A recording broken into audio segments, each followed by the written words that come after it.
Well, now it is time to take a look at the movie that the whole world is talking about at the moment.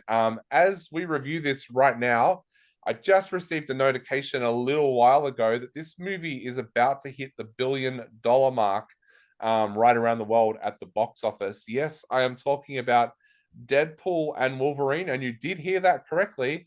Some people are going to watch a Marvel movie again. So, everybody is celebrating at the House of Mouse and, of course, Marvel themselves. But this film, how does it come together? Yeah, Well, Disney has tricked you all into watching one of their films again. and How do you feel? it's really funny because when you go and watch this movie, there's jokes in there at Disney's expense as well, which is kind of interesting. But yeah, Yep. how do we basically sum up this movie? Well, Deadpool, uh, played by Ryan Reynolds, um, is basically brought in to save the universe, um, which is basically what this movie is trying to do, trying to save the Yeah. MCU. And he realizes that the best way to do this, after having a little bit of a run in with Mr. Paradox, played by Matthew McFadden, is to have a Wolverine by his side. And of course, Wolverine is played by Hugh Jackman. And with the multiverse kind of thing, we see different Wolverines that he tries to recruit to go on this mission with him to save the universe, which is dying And slowly. and Yeah, basically ends up with the worst Wolverine he can find, yeah, rather than finding the ultimate hero Wolverine that he's been looking for. definitely. And yeah, that's one of the things that you will notice about this movie is that it almost is a fan ode in the sense that the original Wolverine that he's looking for is the Wolverine from Old Man Logan. And yeah, I won't go into a spoiler territory there, but let's just find that Although it is right at the start of the movie, and it yeah, is the absolute best payoff to this has that. been this has been the hardest this has been the hardest movie for me to talk about all year because people were coming up to me after I'd been to the premiere and watched it and been like, "Oh, so what did you like about the film?" And I'd be like, "Oh, I really love that this person." Oh, I can't talk about that. Like, it was really, really weird because the things I love about this movie were things I couldn't talk about before it came out because a lot of it revolved around the characters that come back into this. And Yeah, there's a lot of cast and characters from other things, because if you've followed all the MCU stuff, you'll know that the thing they're on about is like a multiverse and killing off dead timelines. And technically, Deadpool is from the Fox X-Men movies, which is a dead timeline. So you're getting all these characters picked out of different things. And yeah, so you can expect a few cameos, and that's the biggest spoiler I'll give. I mean, you can find out anywhere online yeah, if you watch anything, basically, but I'm not going to mention anything in this. I'll just let it be your surprise, because I went in knowing not too much. Um, but there are little guest appearances that are just great. Some you're expecting in the trailer, others you just aren't, and it's a beautiful payoff. can I ask a question for you that no one seems to be asking, but I think it's an important one? Was there any characters that didn't appear that you wanted to see appear? Well, everyone will be relieved that Peter returns. So, um, if you've seen Deadpool 2, you know the Yeah, character of Peter is the diabetic, non-superpowered, just general guy that Deadpool lets be on his X-Force team. And he's back, and he's like the hero character that people worship for no apparent reason. I just love these little guest appearances. It's really great in this. You do see some of these other people, and it's kind of established that Deadpool has been messing a little bit with the timelines. As you saw at the end of Deadpool 2, he takes Cable's time travel device and changes history when and where he can. I I mean, I would love to have seen maybe a couple of other X-Men characters that we're familiar with. Yeah, Actually, I have to say, Emma Corrin, who plays Cassandra Nova, which everyone knows by now in the trailer, um, her with her bald head and everything, she actually really looks like uh what's his name? James who James played McAvoy. Professor Yeah, Xavier. James James McAvoy. McAvoy. Like, yeah, if James McAvoy had been in this movie opposite her, it would have been perfect because they just have something similar in the face that would have been like they're totally twins, right? So Yeah, if you know the story of Cassandra Nova, she's like the unborn twin of him, but somehow is exists. I don't know the whole thing, but yeah, it's trippy.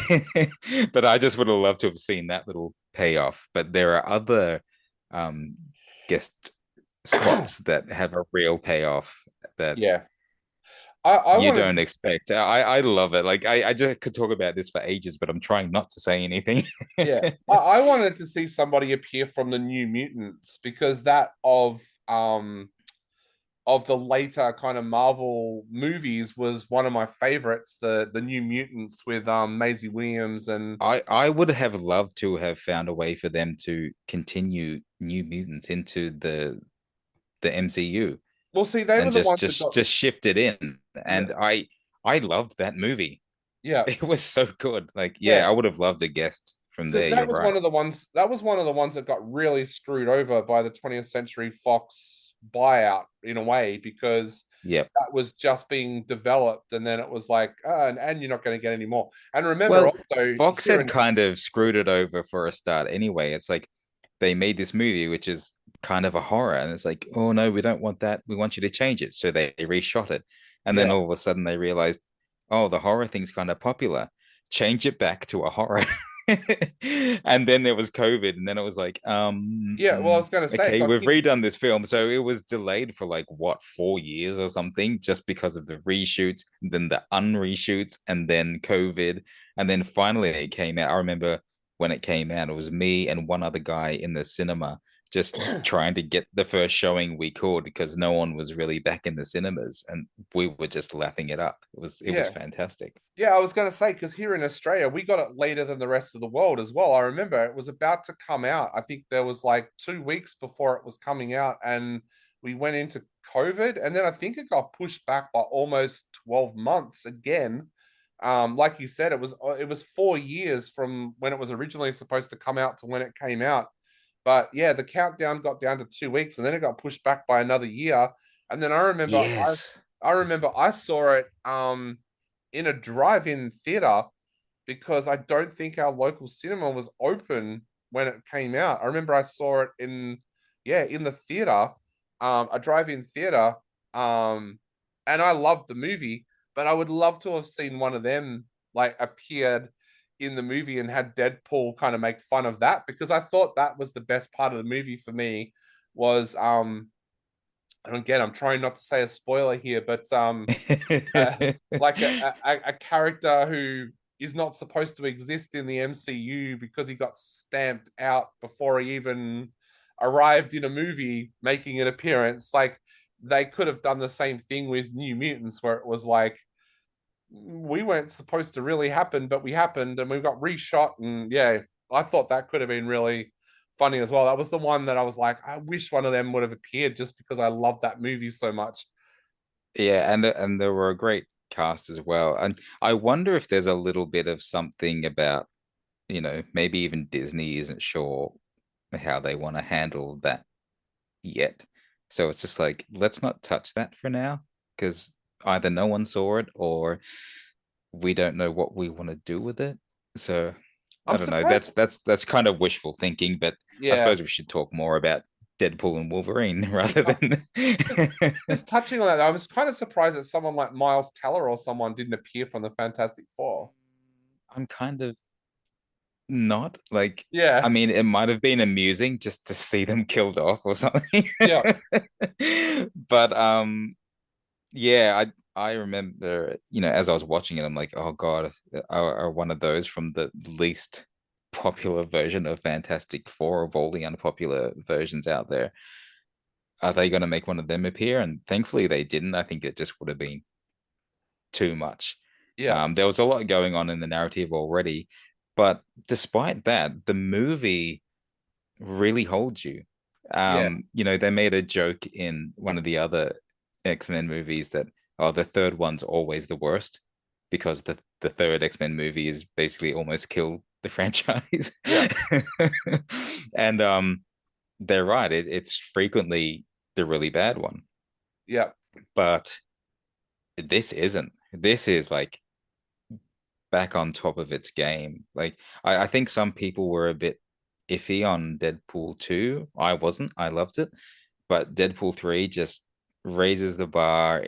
It's got some deep fan service and some just movie service that you will just absolutely love. If you have loved the Deadpool movies, this has raised the bar. It was a pleasure to watch. I had so much fun. I would very happily watch this several more times.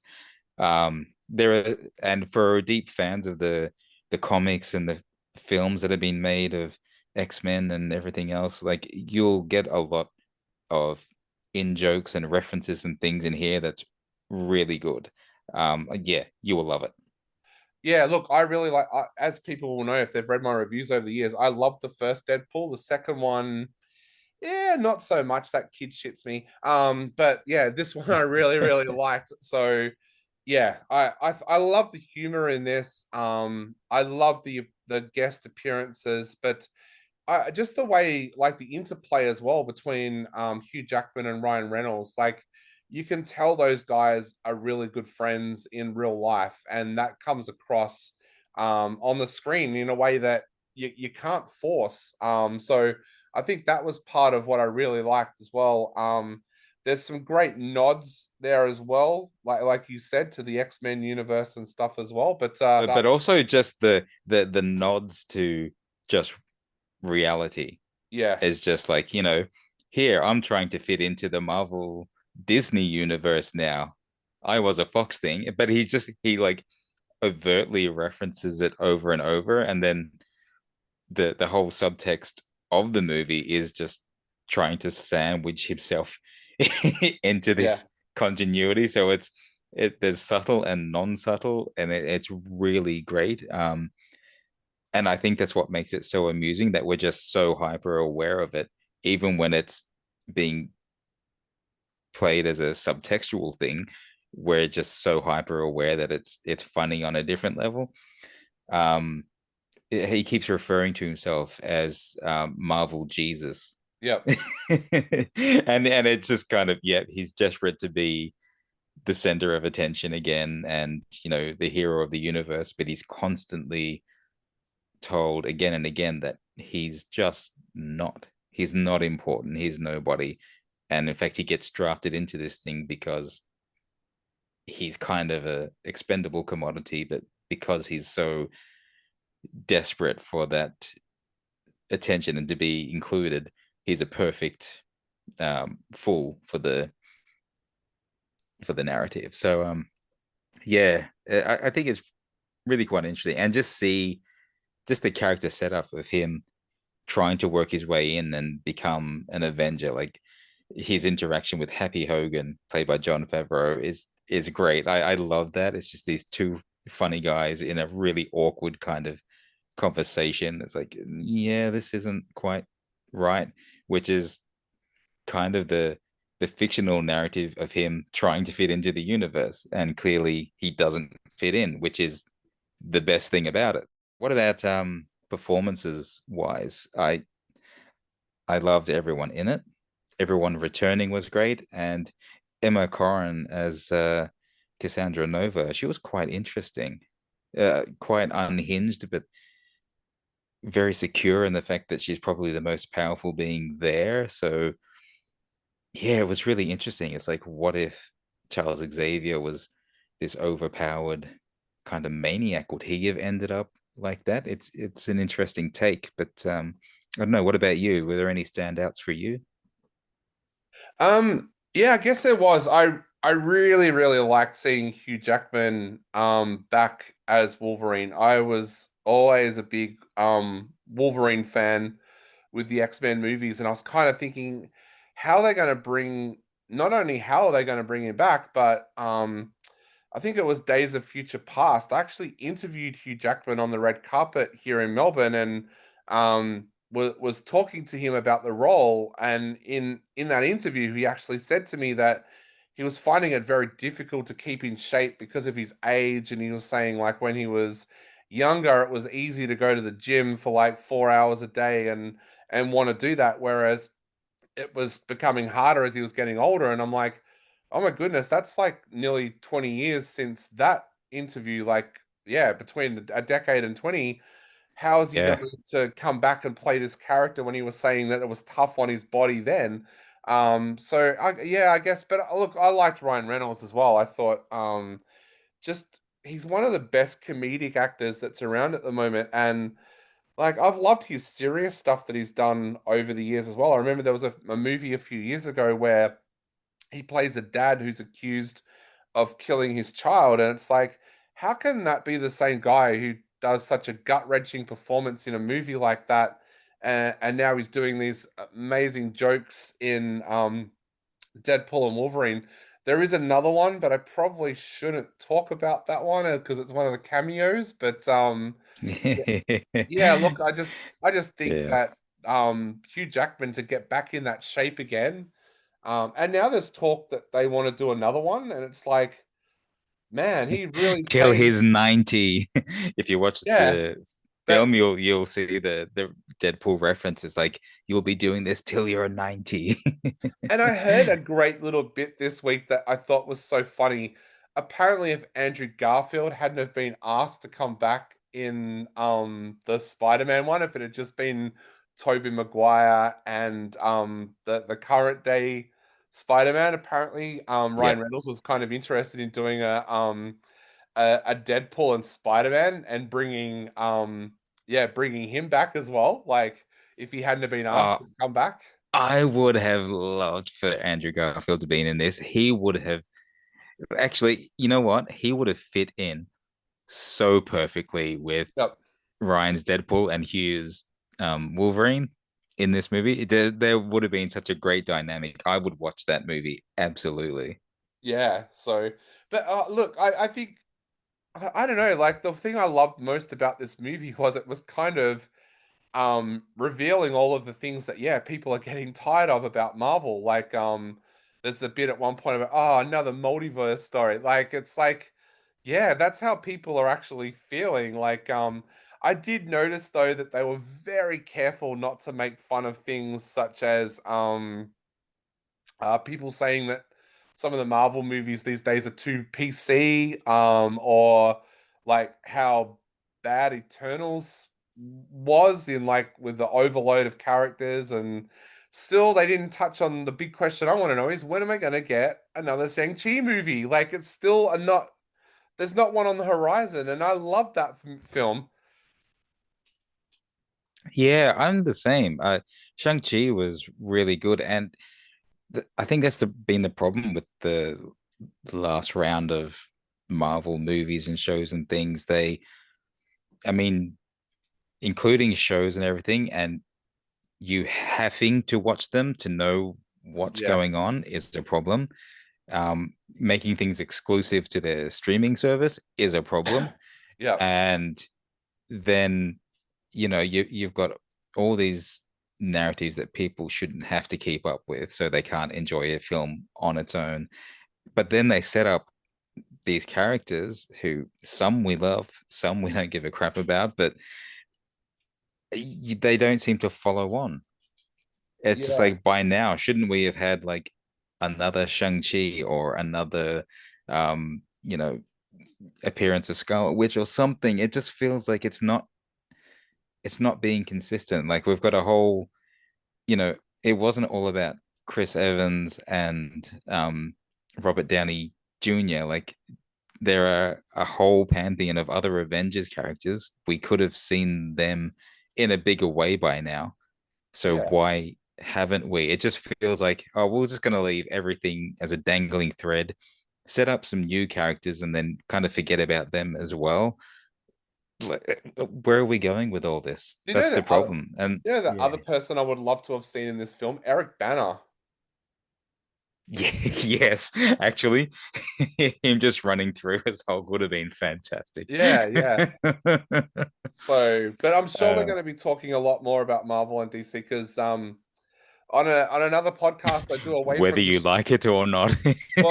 Well, on another podcast that I do away from this show, I recently got set the challenge to sit down and watch over the next few months, once the Melbourne International Film Festival is out of the way. I've been set the challenge to sit down and watch all of the Marvel movies from the very beginning again, and all of the DC movies from the very beginning, and then deliver a verdict on whether I still think that DC makes better villains than Marvel. So that'll probably bleed over into this show because I'm sure I'll be at some stage talking about superhero overload or saying how much I'm loving it. But Yes, well, yeah, prime example, Captain America Civil War, the villain was kind of like not there. It was just kind of like, oh yeah, quick, here's a reason. Okay, cool. I seriously forget Marvel villains. Like, there's the obvious ones, Yes, of yeah. course, Green Goblin, Thanos. But I actually challenged a friend of mine who was a big Marvel fan, and I said, "All right, I'm going to name all of the Marvel movies from the beginning of the MCU, and I want you to tell me who the villain was in each of them." He got stumped on the first one. He couldn't remember who the villain was in the first Iron Man movie. But whereas if you say to me, all right, you're a Batman fan. Let's go through the Batman movies. I can tell you straight away, like Michael Keaton Batman. All right, the first movie, the Joker, played by Jack Nicholson. I Yep. can go through them like that. Which I Whereas, literally watched again today. I just saw yeah, it there available to stream, and I'm like, I'm gonna watch that. yeah, And but I still love that so much. Like, yeah, it could evolve a little bit with kind of some more mature storytelling in areas, but that's still a great movie. Like, yeah, even now, so many years later, I'm like, you know what? I love this. I and could do with more of this. and I only just learnt this today. A little bit of movie trivia for everybody listening. I only learnt this today. The set of Batman, the chemical factory where the Joker Yep, Access is. Chemicals. Yep. That was the exact same set with very little change that was used for the Queen Alien's nest in Aliens 2. Was it? They I didn't know literally that. apparently they wrapped shooting on Aliens 2 and 2 weeks later they started filming Batman in the same set and they left it pretty much the same way.